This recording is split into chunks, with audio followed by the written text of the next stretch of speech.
A família e a doutrina. Vamos à Capela 2 para esperar João, propôs Henrico. Quem é ele? Um espírita conhecido nesta cidade, Luiz Sérgio. A capela ainda estava vazia, mas pouco a pouco foram entrando alguns desencarnados encarregados de preparar o ambiente. Oravam com devoção, enquanto belas flores iam enfeitando o recinto. Algum tempo depois, o corpo de João Lourenço chegou, acompanhado de seus familiares. O curioso é que seu espírito não se encontrava ali. Onde está o espírito? Perguntei a Henrico, intrigado. Bem perto daqui, no pronto-socorro espiritual.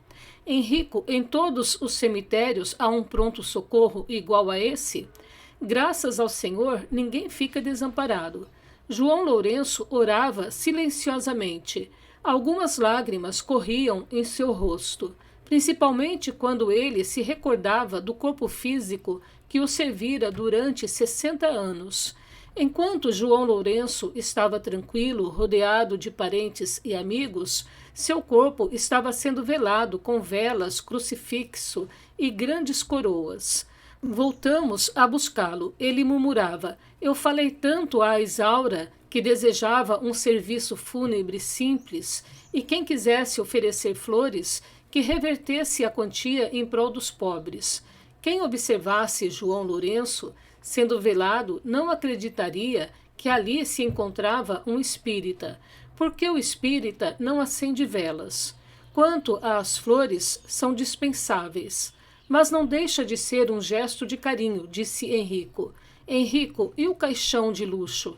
Quis saber Pamela. A família de um homem desprendido da matéria compra o mais humilde. Não é o caixão o meio de transporte que irá levar o espírito para os lugares de paz, e sim a sua consciência. O luxo pertence ao plano físico. Um ser espiritualizado não é apegado às coisas perecíveis. E João Lourenço não é um espírita verdadeiro? Sim, mas não conseguiu passar a mensagem para sua família.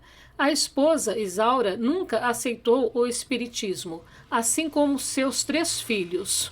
Ele não se esforçou? Não, ele se considerava tão espírita que não quis violentar o livre-arbítrio da família. Isso é certo, Henrico? Perguntou Plácido. Creio que não, mas não estamos aqui para julgar a vida de João Lourenço. Nisso ouvimos o que diziam os seus amigos que foram prestar a última homenagem a João. Eles estavam indignados, pois pediram para fazer uma prece e a esposa disse que logo chegaria o padre. Que falta de consideração! Como pode alguém ser tão fanático ao ponto de não respeitar a religião do próprio esposo e pai? Luiz, o coração do homem ainda está repleto de egoísmo. Um dos espíritas, presidente do centro onde João trabalhava, aproximou-se do corpo e fez uma prece linda. Pudemos ver que os laços que o mantinham no corpo físico há muito já se haviam alojado no perispírito, mas mesmo assim ele ainda estava ligado ao corpo pela mente, sentindo vibrações dos seus últimos instantes no corpo físico. Os filhos furiosos aproximaram-se da mãe. Que vergonha! Por que você convidou esse louco? Não bastou a vida toda o papai ter nos esquecido e só ficado no centro, ajudando pobres e dando dinheiro para a maldita construção que não acabava nunca?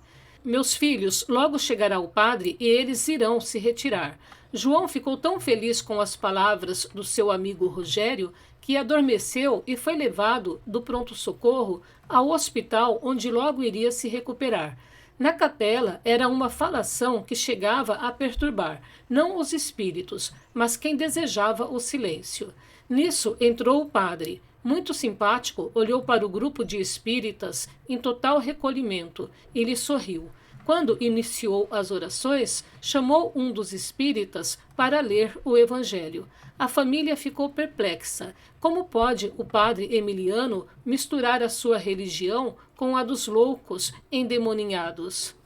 Acontece que o espírita não só leu o evangelho, como fez uma tocante preleção que emocionou os presentes. Fiquei curioso, chegando a perguntar a Henrico: Como pode um padre respeitar um espírita? Seria muito bom se todos os religiosos se dessem as mãos como filhos de Deus que são. Padre Emiliano é irmão do presidente do centro. Ah, compreendi. Mesmo que não o fosse, Padre Emiliano sempre conversava com João Lourenço sobre o Espiritismo e a Igreja Católica. Jamais brigaram ou discordaram um do outro. É mesmo, Henrico? Espantou-se Plácido. Os verdadeiros seguidores do Cristo não levantam armas para atacar o próximo, principalmente a pior delas, a língua. Esta arma é tão perigosa que o apóstolo Paulo, em carta a Tiago, capítulo 3, versículos 6 a 9, escreveu: Meus irmãos, muitos de vocês não devem se tornar mestres na igreja, porque sabem que nós, os que ensinamos, seremos julgados com mais rigor do que os outros. A língua é fogo. O homem é capaz de dominar todas as criaturas e tem dominado os animais selvagens, pássaros, bichos que se arrastam e peixes. Mas ninguém ainda foi capaz de dominar a língua. Ela é má, cheia de veneno mortal. Ninguém a pode controlar. Usamos a língua tanto para agradecer ao Pai como para amaldiçoar pessoas que foram criadas à semelhança de Deus. Será que aqueles que se dizem religiosos não leram esta passagem do Novo Testamento? Se leram, devem achá-la ultrapassada. Quem ataca os seus companheiros de evolução não crê em Deus, julgando-se o dono da verdade. O padre Emiliano, naquela hora, foi um arauto do Senhor, e a família, que não estava respeitando a crença de João Lourenço, sentiu-se envergonhada diante do padre, principalmente quando ele perguntou: Vocês avisaram os amigos de João? Ele tem muitos amigos, principalmente entre a pobreza. A esposa nem respondeu. Assim que o padre se retirou, iniciaram os cânticos e o terço. O silêncio de Henrico fez com que nós nos mantivéssemos calados. De olhos fechados, ele orava junto aos católicos presentes. Fizemos o mesmo. Uma luz azulada saiu do corpo físico de João. Era o último laço que se desprendia. Eles rezavam e rezavam. Parecia que a mulher de João havia sido intuída a recitar muitas orações. E ali, na estação do adeus, recebemos a grande lição de que a morte nivela os homens. João, um espírita fiel a Jesus, um filho de Deus, não recebeu uma prece espírita, porque a família não respeitava a sua fé na doutrina. Entretanto, os espíritos que vieram recebê-lo oraram da maneira católica, dando-lhe o adeus cristão. Henrico, desculpe-me, mas que família? Não, Luiz, não fale assim. Ficamos preocupados porque vários espíritas não estão lutando para levar os filhos e os netos ao espiritismo. Sempre alegam que respeitam o seu livre-arbítrio. O que será que está acontecendo com vários presidentes de centros, médiuns respeitáveis, frequentadores assíduos de uma casa espírita que não conseguem passar a mensagem de consolação e amor às suas famílias? O que alegam esses espíritas que não conseguem transmitir a doutrina aos familiares? Não sabemos. Talvez não desejem impor a sua fé, acreditar no que eles estão tentando acreditar. E como deve um pai de família passar a mensagem à esposa e aos filhos?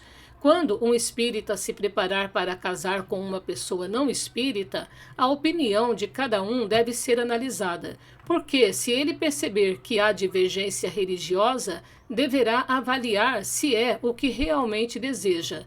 Muitas mulheres espíritas vão deixando de frequentar a casa espírita à medida que o noivo proíbe. O mesmo acontecendo com o noivo quando a noiva não é espírita.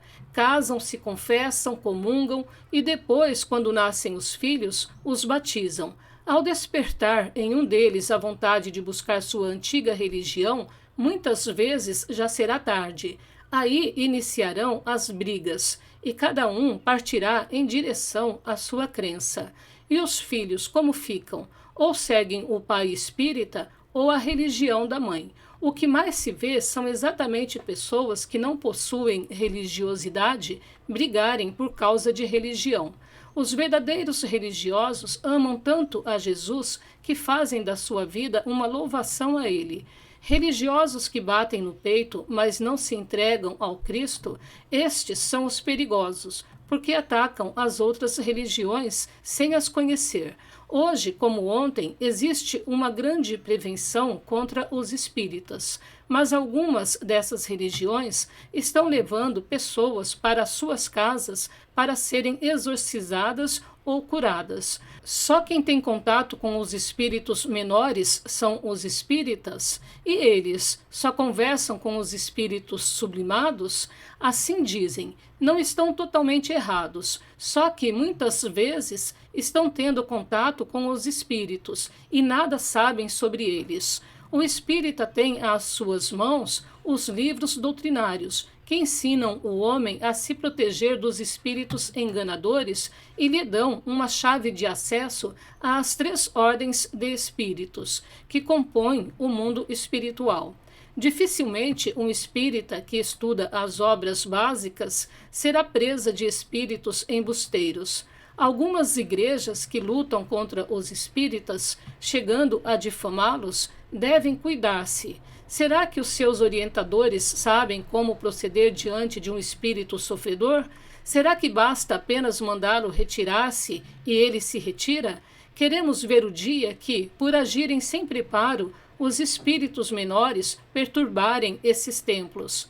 Nas casas espíritas, todos os dirigentes de grupos são orientados pela diretoria para estudarem as obras que tratam da mediunidade, que é a comunicação do mundo físico com o mundo espiritual, evangelizando o médium para que ele tenha sempre boas companhias. Henrico até gostaria de ver o susto de alguns deles quando se manifestar um daqueles espíritos que não acreditam em Jesus, falei. Henrico nos convidou a deixarmos os encarnados e fomos até João Lourenço. Ele nos sorriu. Espíritos amigos, ajudem-me a servir no plano em que me encontro. Sê bem-vindo, irmão, e que Deus te abençoe por tantas lágrimas que secaste e tantos nus que vestiste. Irmão, mas agora constatei que nada fiz pela minha família. Ela não tem religião. Como não tem? Ela é tão católica? Antes fosse. Quando Emiliano nos pedia algo para doar aos pobres, minha mulher e meus filhos ficavam furiosos, até diziam que não acreditavam em nada. E esta cerimônia religiosa? Foi o meu amigo, padre Emiliano, quem preparou a prece, e a minha mulher colocou as velas e as flores para me contrariar. Mas o irmão nem se aborreceu, disse Henrico. Graças a Deus, a minha doutrina me amansou o espírito e me clareou o caminho da compreensão. Minha esposa é uma ótima pessoa, assim como meus filhos. Eu é que fracassei. Acovardei-me, não tive coragem de lhes apresentar Jesus na plenitude dos meus atos. Era muito severo, chegando a brigar para que eles não comessem carne. Fui muito teórico, deixando de ser um verdadeiro espírita. Mas o irmão dava tudo para os pobres. Sim, fiz deles meus irmãos, mas deixei de dar aos meus filhos o pão da evangelização. E para minha mulher, o exemplo de um espírita verdadeiro. Fazia o culto no meu escritório para não incomodá-los. O certo seria realizá-lo na mesa da sala e sempre convidá-los a participar. Fui covarde, eles não têm culpa. O que o irmão pretende fazer para ajudá-los? Espero que alguém me auxilie a orientá-los a buscar a religião a que melhor se adaptem. Ficar sem crer em nada é que não podem.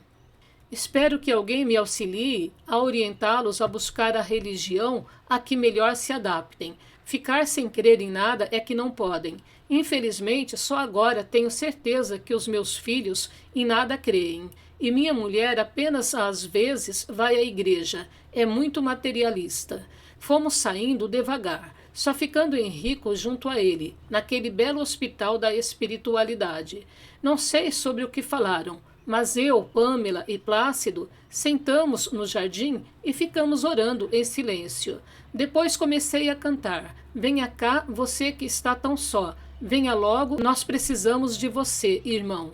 Plácido e Pâmela acompanharam-me e logo estávamos cercados por vários companheiros. Cantamos várias músicas até a hora em que Henrico juntou-se a nós, quando todos paramos. Ele falou, Continuem, está tão bonito. Nada como a música para nos embalar o espírito. Cantamos. Aonde vai, companheiro? Aqui é seu lugar. Não ande ligeiro. Precisa descansar. Lá fora, o mundo de você judiou. Depois do sono profundo, Jesus o levantou. Os bosques floridos, os rios, os mares, o nosso querido nos livra dos males. Venha cá, companheiro, o trabalho nos espera. Em cada mensageiro, o despertar de uma era. De mãos dadas e serenos, caminhamos devagar. Ao lado do Nazareno, jamais voltaremos a penar. Voltamos mais uma vez à estação do adeus após esse momento de descontração.